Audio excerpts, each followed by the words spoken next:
Fazei tudo sem murmurações, nem contendas, para que vos torneis irrepreensíveis e sinceros, filhos de Deus inculpáveis no meio de uma geração pervertida e corrupta, na qual resplandeceis como luzeiros no mundo, preservando a palavra da vida, para que, no dia de Cristo, eu me glorie de que não corri em vão, nem me esforcei inutilmente.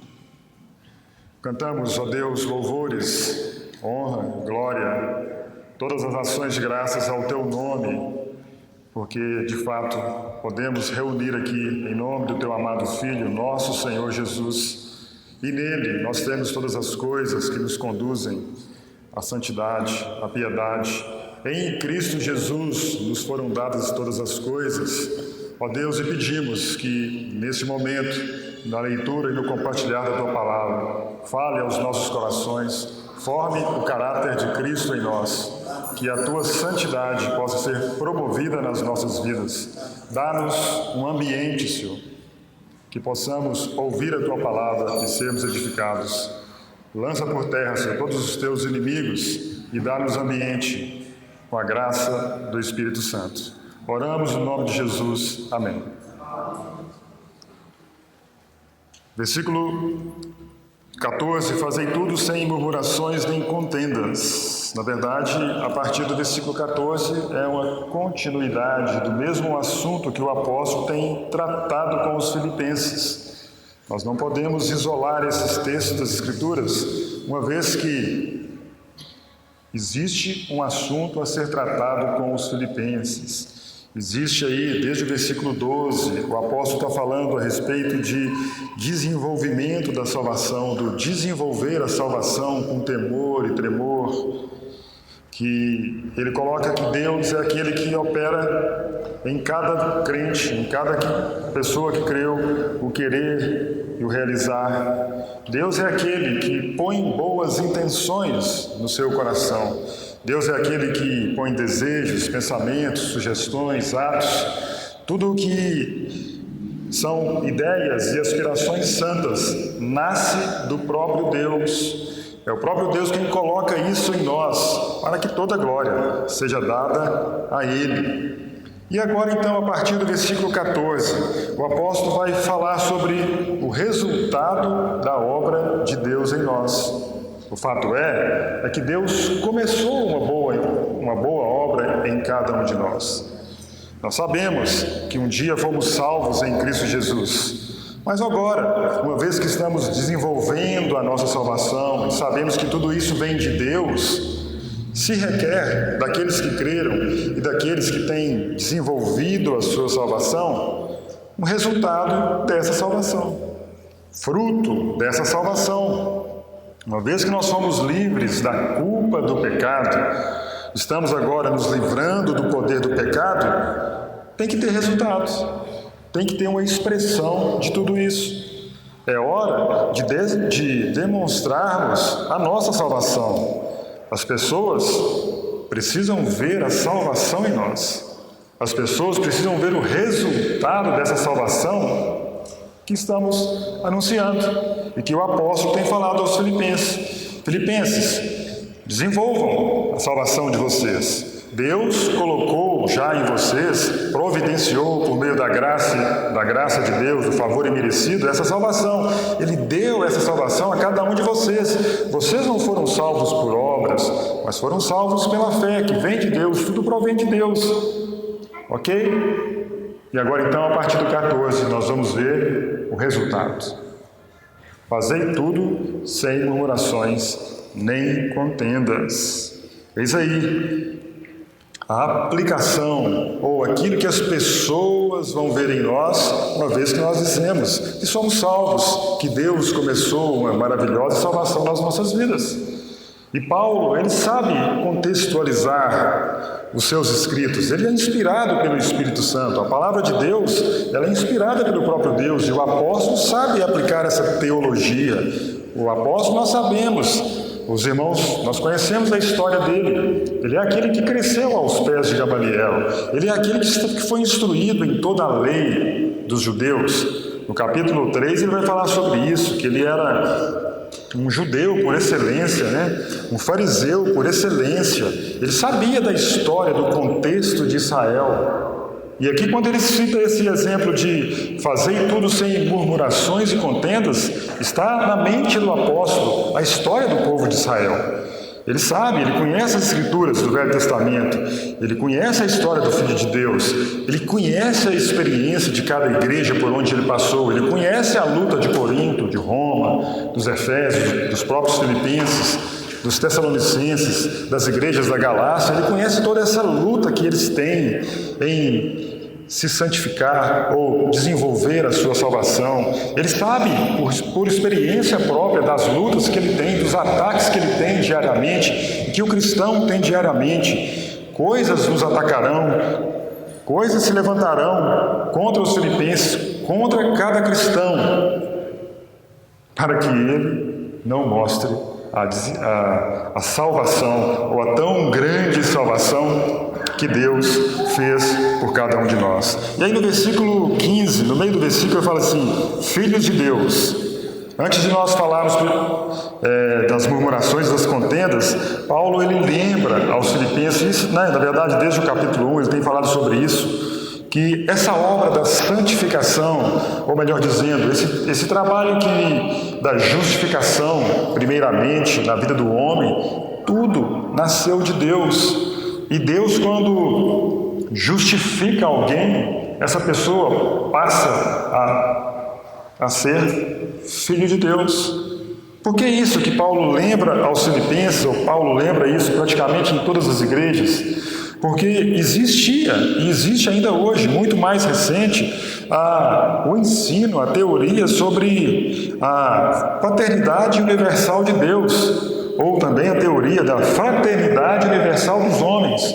Isso aconteceu muito no século XIX, século XX, e mais agora no século XXI, quando os homens dizem: todo mundo é filho de Deus, Deus ama todo mundo, Deus não vai tratar, não vai lançar ninguém no inferno, Deus é amor, Deus é carinho, Deus é cuidado. Paulo está falando aqui, porque os filhos de Deus inculpáveis é porque eles um dia se tornaram filhos de Deus. Essa história de paternidade universal de Deus e da fraternidade universal dos homens, nós entendemos que todos os homens vieram de Adão, todos os homens são descendência de Adão, todos os homens são criação de Deus, mas é muito claro nas Escrituras que somente aqueles que o receberam, somente aqueles que um dia, pelo poder de Deus, aceitaram a Jesus, se tornaram filhos de Deus. A Bíblia é muito clara, a Escritura tem essa segurança para nós. Citei aqui agora, João 1,12. Mas a todos quantos o receberam, deu-lhes o poder de se tornarem ou de serem feitos filhos de Deus, a saber os que creem no seu nome. O Senhor Jesus, numa discussão ou numa conversa com alguns do meio de Israel, falou para eles: olha, vocês têm por pai o diabo é o pai de vocês, não pensem que Deus é o pai de vocês, não. Vocês são criatura, criação de Deus, mas agora filhos de Deus por excelência, como diz a Escritura, são aqueles que o receberam, ou aqueles que receberam a Jesus, como diz Pedro na sua primeira epístola: vós sim que antes não erais povo, mas agora sois povo de Deus, ou como diz também em Efésios 2,19, assim já não sois estrangeiros e peregrinos, mas concidadãos dos santos. E vocês são agora da família de Deus. Há uma grande diferença em estar em Adão, ser da descendência de Adão, totalmente diferente de estar em Cristo, ou de receber o espírito de adoção, como Paulo escreve aos Romanos, baseado no qual clamamos: Abba, Pai. Então, essa natureza divina, ele vai falar aí sobre algumas coisas que se requer do fruto de desenvolver essa salvação. Ele vai falar sobre sermos irrepreensíveis, sinceros e inculpáveis, mas antes dele manifestar esse interesse ou esse fruto da salvação, ele vai falar o seguinte: olha, eu tenho uma coisa para falar para vocês. Vocês são participantes da natureza divina. Vocês são filhos de Deus, porque Deus comprou cada um de vocês com o sangue do seu Filho. Expressões como nascer de novo, nascido do alto, regenerados do Espírito, receber o Espírito, nova criação, tudo pertence a vocês. Filipenses, isso é de vocês. Deus começou uma boa obra e Ele não vai largar essa boa obra, Ele vai completá-la. Houve em vocês, Filipenses, uma mudança vital. Houve em vocês uma obra que começou em Deus. E o que vocês vão fazer com essa obra? Sim, vocês vão desenvolvê-la. Há responsabilidades pessoais para cada um de vocês, Filipenses. Ei, vocês que creram em Jesus, se requer de vocês resultados, vida, frutos. Façam isso. E como iremos nos conduzir? Então ele coloca: fazei tudo sem murmurações e contendas. Quando ele cita fazei tudo sem murmurações e contendas, irmãos, esse tudo aqui faz parte do desenvolvimento da salvação. Não é um assunto separado, não é um texto que se isola do demais, do restante da Escritura. É tudo que está relacionado ao desenvolver essa salvação. No versículo 12: assim, pois, amados meus, como sempre obedeceste, não só na minha presença, porém muito mais agora na minha ausência, desenvolvei a vossa salvação com temor e tremor, porque Deus é quem efetua em vós tanto querer como realizar, segundo a sua boa vontade. Fazei tudo sem murmuração. Esse tudo aí está relacionado à salvação. E nós sabemos, já citamos aqui no primeiro estudo desse texto, que houve então a justificação. Nós estamos agora na fase da salvação que se chama santificação e que vai nos acompanhar até nós entrarmos na vida eterna. E nós devemos desenvolver essa salvação sem murmuração e sem contenda. Difícil, não? Muito difícil. É o mesmo assunto.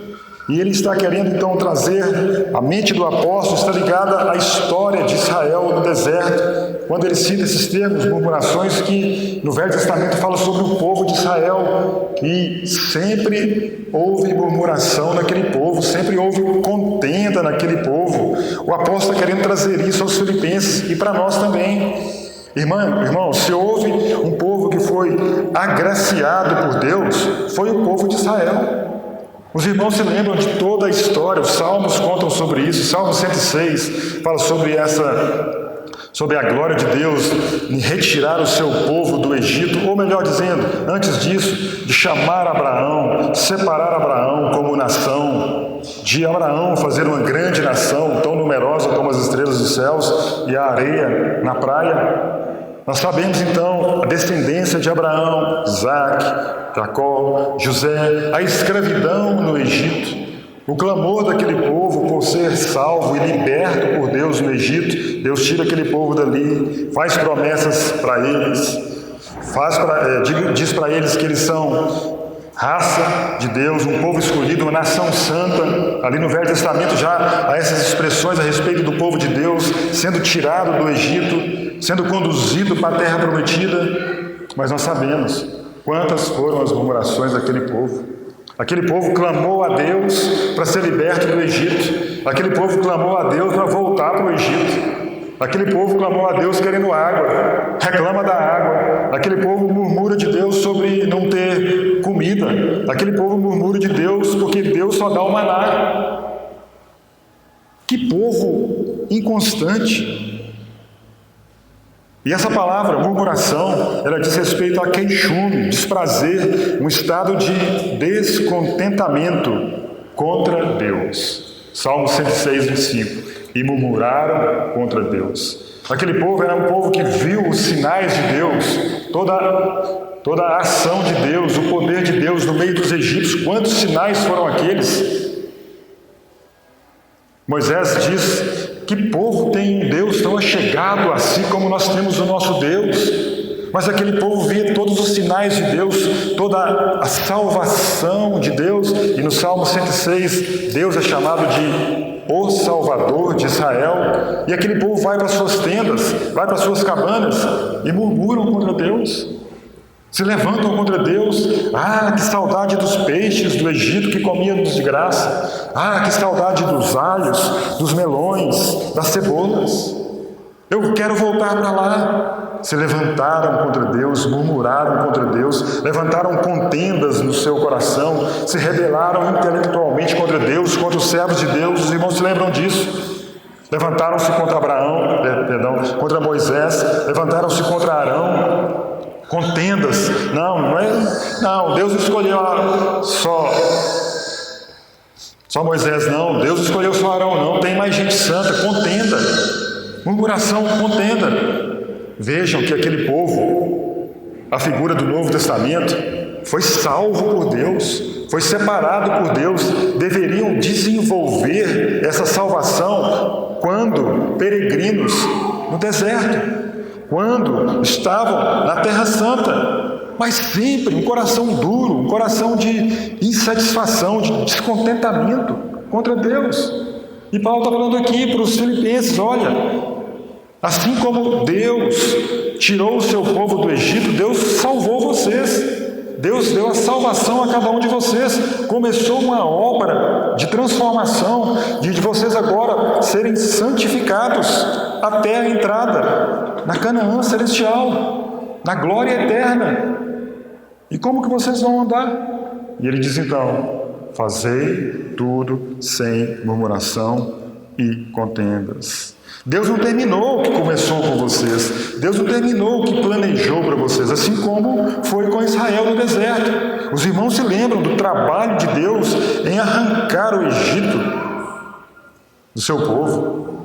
E interessante, quando Moisés ele vai dar novamente a lei em Deuteronômio, ele fala para aquela geração, daqueles jovens de 20 anos para cima, ele diz assim: recordar-te-ás de todo o caminho pelo qual o Senhor teu Deus te guiou no deserto, esses 40 anos, para te humilhar, para te provar, para saber o que estava no teu coração, se guardarias ou não os seus mandamentos.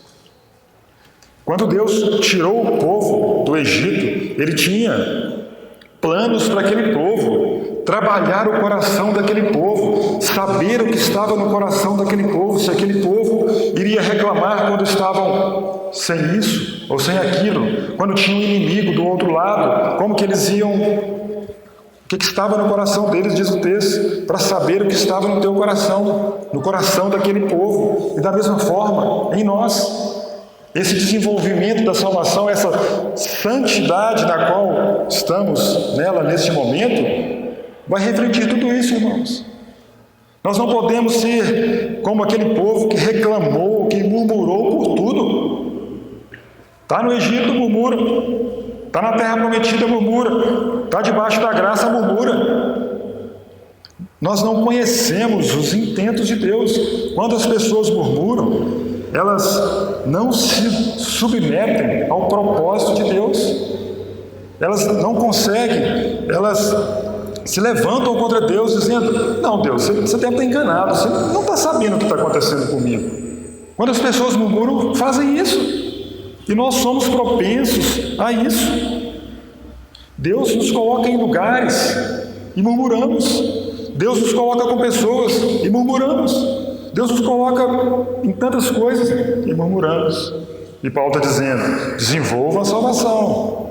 Deus é aquele que efetua em vocês o querer e o realizar. Fazei tudo sem murmurações e sem contendas. Ei, filipenses, façam isso. Qual o propósito de Deus em todas essas circunstâncias que vocês se encontram? Você não entende a mente de Deus, o propósito de Deus, então não murmure. Não se levante, continue no caminho de santidade. Fazem tudo sem murmurações nem contendas. Irmãos, como aquele povo, ele era ignorante nesse sentido. Nós não podemos cair no mesmo exemplo deles. Lembra que Paulo escreve aos Coríntios, ele fala assim, olha, não sigamos os seus exemplos. Não. Fala que tudo que foi escrito, para o nosso ensino foi escrito, mas aquele povo, ele temia, ele insistia em murmurar contra Deus. Lá fala assim, murmuraram e pereceram. Muitos deles murmuraram e pereceram. Irmãos, devemos aprender, pela graça de Deus, a fazer tudo sem murmuração e contenda. Mas como executar essa exortação do apóstolo? Qual que é o antídoto que ele nos dá para esse descontentamento ou fazer as coisas sem nos murmurarmos, sem contender? É muito simples, mas não é fácil. Lloyd Jones diz, ele cita 4 coisas, rapidamente falar para os irmãos. Nós devemos lembrar o caráter de Deus. Às vezes murmuramos, às vezes contendemos, porque esquecemos do caráter de Deus. Deus é santo, Deus é justo, Deus é puro, Deus é reto, Deus nos ama. Deus nos ama. E se Ele nos ama, nós podemos pensar que Ele vai nos deixar na mão? Será que Ele vai colocar nos lugares mais terríveis?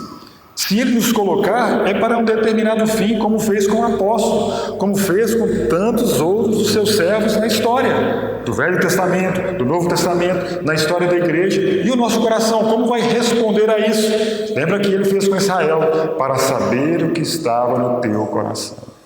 Para saber o que está no teu coração. Para saber o que está no meu coração. Então nos vem circunstâncias, nos vem acontecimentos, a morte de um ente querido, uma doença, às vezes, para Deus formar o caráter de Cristo em nós. Às vezes nós devemos perceber se o nosso coração não está longe de Deus quando acontecem essas coisas, se nós não colocamos um ídolo no nosso coração que ficou entre nós e o nosso Deus, e Deus então deixa acontecer algumas coisas.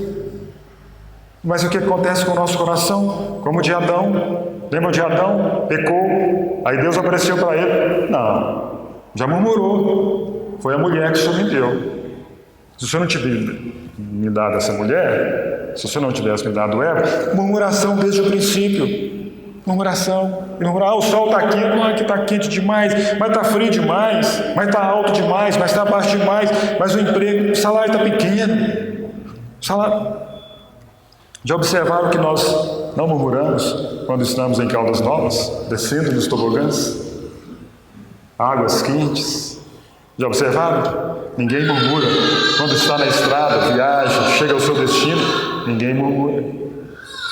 Já observaram que você viaja pelos lugares paradisíacos, você não murmura. Mas de repente Deus mexe no seu ninho e quer trabalhar com você, formar o caráter de Cristo em você e em mim. Não, Senhor, retira a tua mão. Fazei tudo sem murmurações nem contendas. Então, o primeiro exemplo que Lloyd Jones dá, lembre do caráter de Deus, Ele é santo, justo, reto, Ele não quer o nosso mal. O segundo, lembre-se da paternidade de Deus. Deus cuida do seu filho, Ele se preocupa com os seus filhos como o pai do filho pródigo. Penso eu que todas as noites, todos os dias, aquele pai preocupava com o seu filho, mesmo estando longe, mesmo estando no mundo, mesmo estando usufruindo das coisas do mundo. Aquele pai tinha um coração de amor para o seu filho, quanto mais Deus conosco. Ele nos dará em Cristo, diz a palavra, juntamente com Ele, todas as coisas que conduzem à piedade, que conduzem à vida. Não nos esquecemos da paternidade de Deus. Terceiro, a grandeza de Deus. Devemos nos lembrar da grandeza de Deus e da nossa pequenez. E dessa pequenez em entender os propósitos de Deus para a nossa vida. Por que você trabalha onde você trabalha? Por que você casou com quem você casou? Por que você tem os filhos que você tem? Por que você tem a enfermidade que você tem? Por que você se reúne onde você reúne? Compreende? A esposa que tu me destes, a casa que tu me destes, a doença que tu me destes. Não! A grandeza de Deus, devemos lembrar, e a nossa pequenez. Nós não temos uma mente e nós não temos uma compreensão de entender os caminhos de Deus. E veja o apóstolo Paulo, quando ele, aqui na própria epístola, está numa prisão romana. O grande apóstolo, o mais sábio dos apóstolos, aquele a quem Deus capacitou, sinais, prodígios, poderes miraculosos, está preso. Ele poderia murmurar, contender com Deus, levantar-se contra os irmãos. Não. Ele diz assim, todas as coisas. Ele diz aí no capítulo 2. Quero, irmãos, capítulo 1, versículo 12. Quero ainda, irmãos, cientificar-vos de que as coisas que me aconteceram têm antes contribuído para o progresso do Evangelho. Eis aí um exemplo de alguém que fazia tudo sem murmuração e contendas. E por último, devemos também nos lembrar que Deus tem interesse na nossa santificação. A vontade de Deus é que nós sejamos como seu Filho. Tudo o que nos acontece de sabores, alegrias, tristezas, escassez, fartura, tudo é que Deus quer formar o caráter de Cristo em nós. Lloyd Jones, ele diz, ainda que você morra, Deus pode estar te guardando de um mal que poderia vir sobre você. Ainda que você morra, ainda que venha uma enfermidade que te leve para a cama, diz ele, Deus quer saber o que está no seu coração. Mas aí continua o versículo 15, para que fazem tudo sem murmurações nem contendas, para que existe um objetivo, existe um fim, existe um resultado, uma consequência. Fazei tudo sem murmurações, nem contendas, para que vos torneis irrepreensíveis e sinceros, filhos de Deus inculpáveis no meio de uma geração pervertida e corrupta, na qual resplandeceis como luzeiros do mundo. Ele já tinha dado uma abordagem aos filipenses dessas palavras que ele usa aí. Capítulo 1, versículo 10. Ele diz o seguinte, para aprovardes as coisas excelentes e serdes sinceros e inculpáveis para o dia de Cristo. Ele está usando mais ou menos as mesmas palavras, o mesmo assunto que ele já tinha abordado com os filipenses. Irmão, você e eu fazer tudo sem murmuração e contenda, parece que tem um paradoxo aqui, né? Para que vos torneis filhos. Então quer dizer que se eu fizer as coisas sem murmuração e contenda, eu vou me tornar filho? Já explicamos, já passamos por essa etapa. A obra de Deus já começou. Nós estamos no processo, ou na fase da salvação, de santificação. Tem que haver resultado. Tem que haver fruto dessa santificação. E qual é o resultado, qual é o fruto? Você tem que se tornar irrepreensível. Você tem que se tornar sincero, um filho de Deus inculpável. Esse filho aqui é um filho crescido, um filho maduro, não é uma criancinha. Não, é um filho de que nós já podemos cobrar alguma atitude pela idade que ela já tem. Pela idade desenvolvida daquela criança, daquele filho, o crescimento que ele já tem, podemos cobrar dele. E ele diz então, irrepreensíveis. Em original, a palavra significa elevada integridade moral. Significa que você, na sua qualidade da vida cristã, você é alguém sem mistura. Você é alguém que não se encontra impureza em você. Existe um irmão que ele fala que naqueles dias, naquela época, o vinho, quando se fazia o vinho e alguém ia vender o vinho, as perguntas que se faziam eram, esse vinho? Alguém respondia, esse vinho é irrepreensível. Mas irrepreensível ao vinho? Sim. Ou seja, esse vinho é sem mistura. Esse vinho tem uma qualidade ótima. Não só o vinho. Eles falavam também de peças dos ouríveis, uma peça de prata, uma peça de ouro. E essa peça? Irrepreensível. Essa peça não tem mistura. Essa peça tem qualidade. Pode comprar.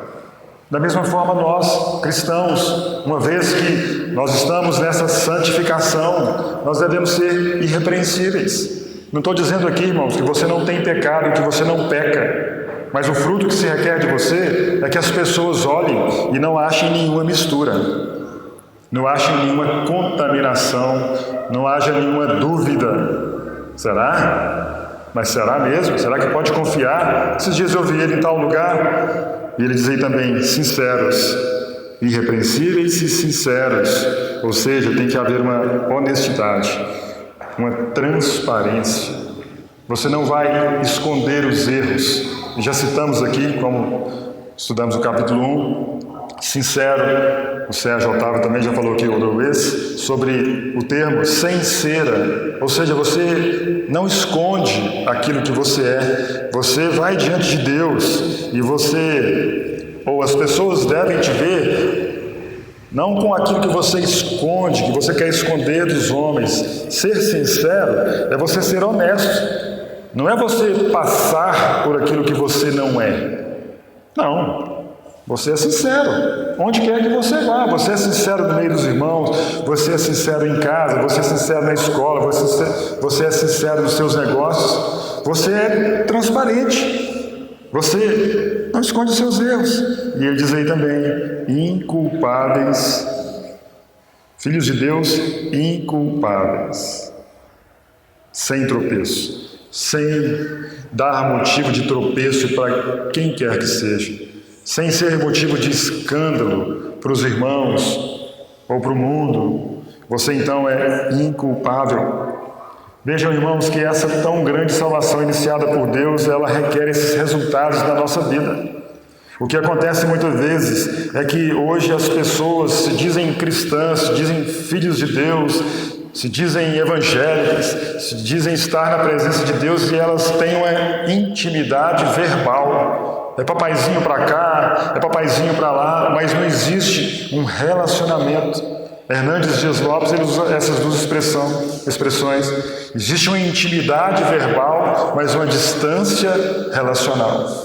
Ah, papaizinho, mas não existe um relacionamento com Deus. E aqui Paulo está falando, sem murmuração, sem contenda, irrepreensíveis, sinceros, inculpáveis. Isso se requer de nós, cristãos, porque ele vai continuar dizendo aí, filhos de Deus inculpáveis no meio de uma geração pervertida e corrupta. Nós somos espetáculos, o cristão é espetáculo para o mundo nos observa. O que falamos, o que ouvimos, por onde andamos, os nossos negócios, os nossos gritos, as nossas iras, está sendo tudo observado. Mas Paulo está dizendo, filhos de Deus inculpáveis, no meio de uma geração pervertida e corrupta. A geração ao qual os filipenses fazia parte, não somente aquela geração, Pedro prega em Jerusalém, no dia naquele dia que desceu o Espírito Santo, salvai-vos dessa geração perversa. Toda a geração se perverteu, se corrompeu. E agora nós, com essas qualidades, nós crentes com essa qualidade, vamos refletir a glória de Deus. Irmãos, como hoje existe uma mistura de ladrões, entendam bem? Aí, eu sou crente em Jesus. De adultérios, eu sou crente em Jesus. De roubos, de desvios. Não, ele professa a fé em Jesus. Epa, peraí, cuidado. Aqui está dizendo. Irrepreensíveis, sinceros, filhos de Deus inculpáveis no meio de uma geração pervertida e corrupta. O mundo é perverso, é mau, é corrupto, é lascivo, é adúltero. Ele tem aí, nesses últimos dias, tantas coisas para afrontar os filhos de Deus, o povo de Deus. Mas os filhos de Deus são totalmente diferentes. Na qual, no meio dessa geração pervertida e corrupta, vocês resplandecem como luzeiros do mundo. Luzeiros do mundo, como luz do mundo. E aqui, irmão, não é uma pequena luz, é uma luz que onde chega, as trevas têm que sair. É a diferença entre o crente e o não crente, o puro e o impuro. o santão mesmo, o metodista mesmo, aquele que serve a Deus e que busca a Deus e que quer ser santo dia a dia, que quer ser santo como é santo o Pai Celestial. Sede santos porque eu sou santo, porque eu sou santo. O próprio Deus pediu isso da nação de Israel. Sejam santos, porque eu sou santo. Sejam perfeitos no Novo Testamento, como é perfeito o vosso Pai Celeste. Aqui então agora não pode haver essa mistura, essa contaminação. Não, vocês resplandecem como luzeiros do mundo. E essa palavra luzeiros aqui, irmãos, é aquela palavra luzeiros do Novo Testamento, de Gênesis capítulo 1, onde fala que Deus criou os luminares, os astros, o sol, a lua, as estrelas. E quando chega a noite, vem a luz da lua, vem a luz das estrelas, é para dissipar as trevas. Mas o que acontece hoje? Nas rodinhas dos trabalhos, as piadas andam soltas. Nós estamos rindo do Big Brother com os nossos colegas. Alguns. Nós estamos contando uma piada sem pudor com os mundanos, como as pessoas do mundo. Nós mandamos, né? Se não participamos, mandamos o zap para cá e para lá, um palavrão, um palavrinho. Gente, filhos de Deus inculpáveis, no meio de uma geração pervertida e corrupta. Irmãos, se naqueles dias, há 2000 anos atrás, Paulo dizia que aquela geração era pervertida e corrupta, quanto mais hoje. Quanta perversão, quanta corrupção em todos os meios. É na política, é nos relacionamentos, é nos trabalhos, é naquilo que é denominado igreja. Vocês então devem resplandecer como luzeiros do mundo.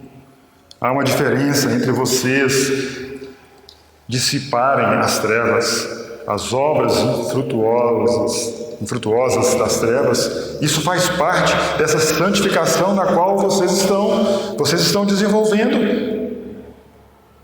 É triste, irmãos, mas às vezes existem práticas no meio cristão que para uns não fazem diferença. São lícitos, mas não convém para nós cristãos. E você deve ir diante de Deus. Eu não vou nominar nenhuma aqui, mas você deve orar a Deus se às vezes essas práticas correspondem a você como luzeiro do mundo. Na minha época, quando eu converti, os irmãos eram, entendam bem, mais puros. Entendam bem. Não estou dizendo que os de hoje não são. Mas muitos irmãos, quando falavam em cartas, o jogo de baralho, ninguém julgava. Mas hoje parece que está mais comum, não tem nada a ver. Mas não tem nada a ver mesmo. Pergunte a Deus. Busque diante de Deus se pode, se não pode. Inculpáveis, luzeiros do mundo, não ser escândalo. Então ele continua dizendo aí, no qual resplandeceis como luzeiros do mundo, preservando a palavra da vida. Preservar a palavra da vida, ou seja, o evangelho daqueles dias, o evangelho pregado de acordo com o ensinamento do Velho Testamento, as boas novas, mostrando que o Velho Testamento falava sobre Jesus. E existem dois significados para esse preservar, é que você tem essa palavra para distribuir. Você guarda ela no seu coração e você a tem para distribuir ao necessitado. E o outro significado é que você aplica a sua vida, você preserva, você guarda essa palavra, não como um mero ouvinte, mas um operoso praticante da palavra, preservando a palavra da vida, para que no dia de Cristo eu me glorie de que não corri em vão, nem me esforcei inutilmente. Veja o trabalho incansável do apóstolo, como ele está preparando os filipenses como uma noiva para entregar a Cristo e naquele dia receber o louvor da parte de Deus. Naquele dia ele pode olhar para os filipenses e falar assim: valeu o trabalho, valeu o ensino por vocês, Vocês foram uma igreja operosa, sempre contribuíram comigo, mas muito mais do que isso, vocês me deram grande alegria, vocês se portaram como de fato vocês eram filhos de Deus, vocês fizeram as coisas sem murmurações, sem contendas, vocês eram irrepreensíveis, sinceros, inculpáveis, filhos de Deus, vocês fizeram a diferença no meio daquela geração pervertida e corrupta. Então, no dia de Cristo, Paulo receberia o galardão, o louvor da parte de Deus. Irmãos, como é triste, diz Augusto de Codemos Lopes, o trabalho incansável dos pastores nas congregações. Como é triste ver o resultado que muitos dão a esse expressível trabalho de cuidado pastoral. O pastor, vamos falar do sistema denominacional, ele é um irmão da presbiteriana, estudam, leem, fazem teologia, correm atrás, pastoreiam o rebanho, levam a mensagem, vão nas casas, visitam os doentes, oram pelos enfermos. E no final muitos murmuram. Muitos levantam murmurações contra os pastores, contra os presbíteros, contra os irmãos que estão dando a vida por eles. E ele está dizendo aí, não, vocês vão ser diferentes. Vocês naquele dia vão me dar alegria, porque naquele dia eu vou ver que eu não corri em vão e nem me esforcei inutilmente. Irmãos, podemos colocar aqui Cristo nos exortando por meio do apóstolo. O Senhor Jesus nos exortando por meio do apóstolo. Ei, vocês de Patos de Minas, fazem tudo sem murmurações nem contendas. Sejam irrepreensíveis, sinceros, filhos de Deus inculpáveis, no meio dessa geração aí de vocês, que é corrupta. Ou a nossa geração não é corrupta, não é pervertida. Vejam, irmãos, isso Paulo está colocando para os filipenses, é o desenvolvimento da salvação que Deus nos deu um dia.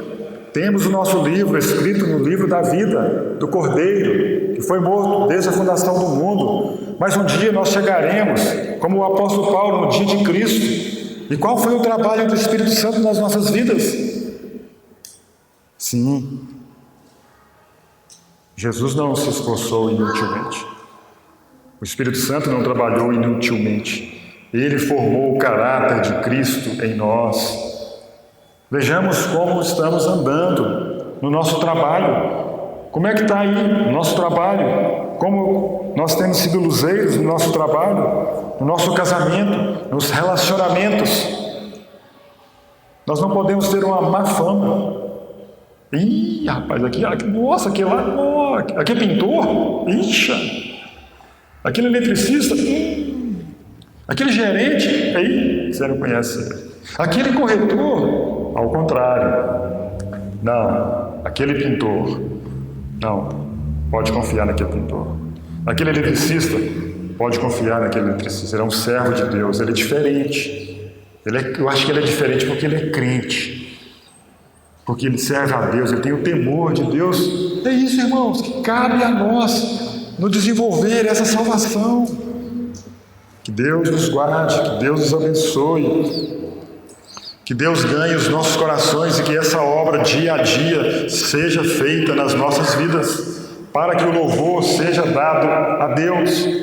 E aqui, irmãos, lembrem aqui o que Paulo coloca inicialmente: fazei tudo sem murmuração.